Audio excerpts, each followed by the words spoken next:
আপনি গেট খুলুন, ইভিএম দেখান। আপনি গেট খুলুন, ইভিএম দেখান। দাঁত কালাচ্ছে, রিকোয়েস্ট করছি, হাত জোর করছি, পা ধরছি আপনার ক্যামেরা কর্নারে, পা ধরছি আপনার, পা ধরছি, পাটা নিয়ে আসুন, পা ধরছি আপনার।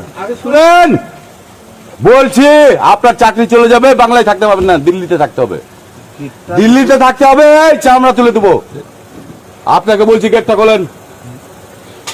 আপনারা সকলে জানেন যে ছাগলদিঘিতে একটা সেন্ট্রাল ফোর্সের সঙ্গে আমার ছোট মোটো ঝামেলা হয়, আমি বিস্তারিত যাচ্ছি না। দ্বিতীয়ত শামশেরগঞ্জে ভোট দিতে যাওয়ার সময় ওখানেও ঝামেলা হয়, আমি ওটাও বিস্তারিত যাচ্ছি না। এখন প্রথমে আমি যখন এলাম তখন কটা বাজে, যখন প্রথম আসি 10টার সময় এসে দেখছি শুধু সেন্ট্রালের সিসিটিভি গেটের ভেতরে, যেখান থেকে আমরা দেখতে পাচ্ছি না কোন বিধানসভার কোনটা ছবি, একটা সেন্ট্রাল ইন্টারনেটের সিসিটিভি লাগানো রয়েছে।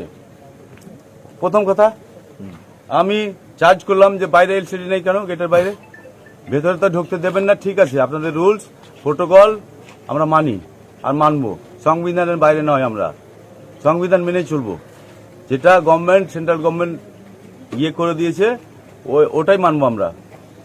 দ্বিতীয়ত তারপরে এসডিও স্যারকে ফোন করলাম, এসডিও স্যার বলছে যে सुबह लग जाएगा, सकाले ओरा बोलो सुबह लग जाएगा। हम सुबह लग जाएगा क्या बात है, पहले तो ये लगना चाहिए, उसके बाद सुबह लगेगा। তারপরে বললো যে সকালে লেগে যাবে, আমি সকালে চলবে না, এখনই চাই।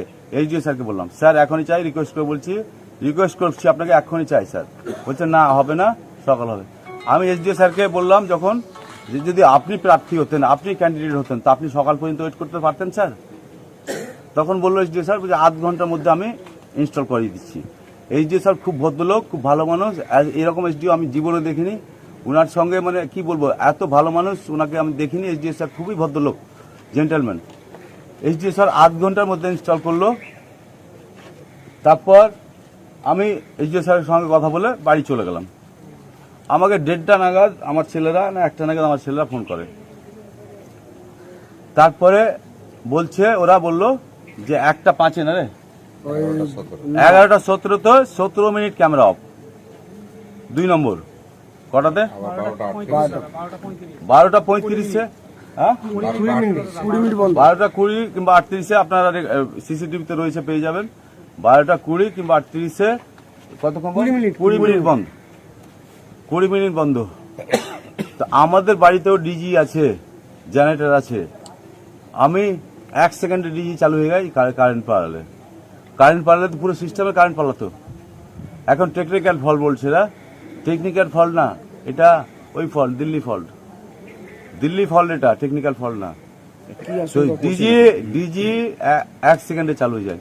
1 সেকেন্ডের জায়গায় আমি 1 মিনিট দিলাম, 2 মিনিট দিলাম, 3 মিনিট দিলাম, 4 মিনিট দিলাম, 5 মিনিট দিলাম, আর কত মিনিট দিব ডিজি চালু হওয়ার জন্য?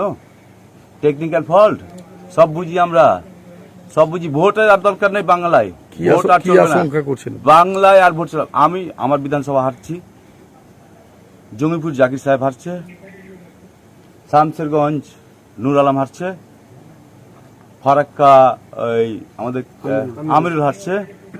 রাজ্যের খবর আমি বলতে পারবো না, রাজ্যের খবর আমাদের ক্যামেরা স্ট্রিট জানে, আর সেন্ট্রাল ফোর্স তো ভালো করে জানে। নমস্কার দাদা, নমস্কার। ভুল হলে ক্ষমা করবেন।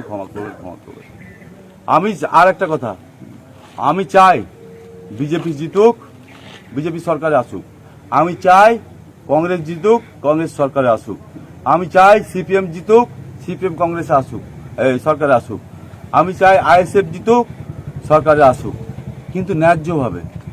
টিএমসিকে থাকার কোনো পজিশন দিদি চাই না, ওই রকম জোর জবরদস্তি করে। অভিষেক চাই না জোর জবরদস্তি করে। 24 জোর জবরদস্তি লুটপাটি আমরা শিখিনি, আমাদেরকে ওটা শেখায়নি, শেখায়নি, দিদিও শেখায়নি, এবিদাও শেখায়নি। আমি এখন কলকাতা বেরাচ্ছি, কামাকি স্ট্রিট যাচ্ছি। এখন তো প্রশাসনিকরা তো ওদের হয়ে বলছে বিক্রি হয়ে গেছে। আর কত টাকায় বিক্রি হয়েছে আমি জিজ্ঞেস করলাম, 50 লাখ, 1 কোটি। আরে তোকে 2 কোটি দিচ্ছি আমি, বিক্রি কেন হলি? বাংলায় থাকবি না, রাজ্য সরকার আন্ডারে কাজ করবি না? কে কে ছিল? একটা কনস্টেবল না কি ছিল, ওনার ভিডিও আছে। আরেকটা অফিসার ছিল, ওনারও ভিডিও আছে। আইসি তো না সিআই, আইসি। আরেকটা ভদ্রলোক বলছে যে পরে এলো, উনি বলছেন আপনাকে প্রয়োজন মনে করি না, আমার বাংলার পুলিশ, আমার পরিচয় দেওয়ার। ওনার বেশি দরকার আমার, যিনি বললেন আপনাকে পরিচয় দেওয়ার মনে করি না। আর কি বলবো, এই তো গল্প চলছে। নমস্কার।